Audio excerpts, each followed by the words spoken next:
Hello so guys आज माघे सङ्क्रान्ति म बिहान उठेर नुहाइसकेँ। अब म चाहिँ यसो हजुरआमाको हातबाट टिका लगाउँछु। अनि हाम्रो मामा के खाइरहनु भएको छ?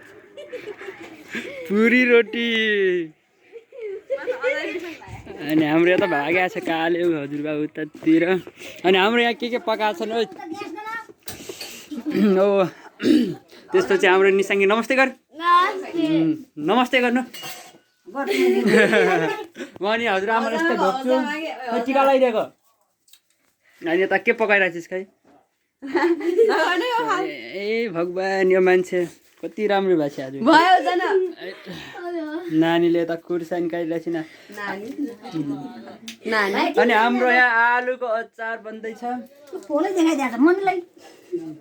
हजुरआमाले यहाँ मलाई पैसा कति दिनुहुन्छ निकालिराख्नु भएको छ, हेरिराख्नु भएको छ। टिको लाऊ अब आउँछु टिको लाउन।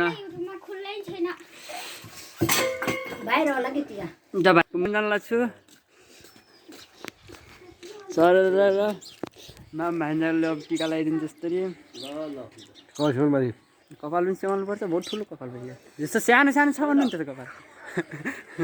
सानो हजुरले कपाल सानो तर अहिले हाल्यो ज्ञानी बन्यो, मन्त्री जिता पो ठुलो मान्छे बने चाहिँ सिपसिके अनि चाहिँ सबैले भने मान्नुपर्छ भनेपछि भन्ने कुरो यस्तै हो है।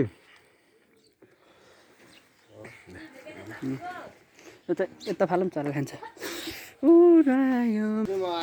म हजुरआमा पनि टिका लाउन गइरहेको छु गाइज। अब यता देखा उल्टे भरे उल्टे।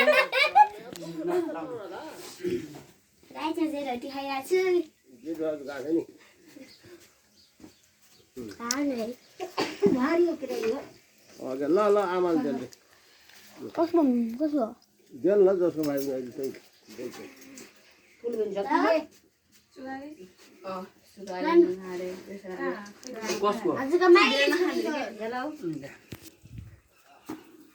भाइले छोरीले वचन गाएछ हेर्नुहोस् अब। देखो न बेबी देखो न।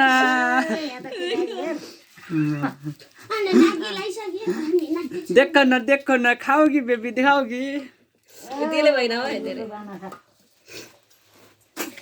हो यस्तरी मोल्छन् अचार। आज पूर्णिमाको अचार कस्तो हुन्छ है?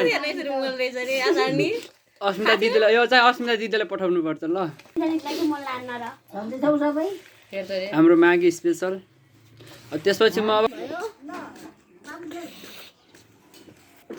देखो न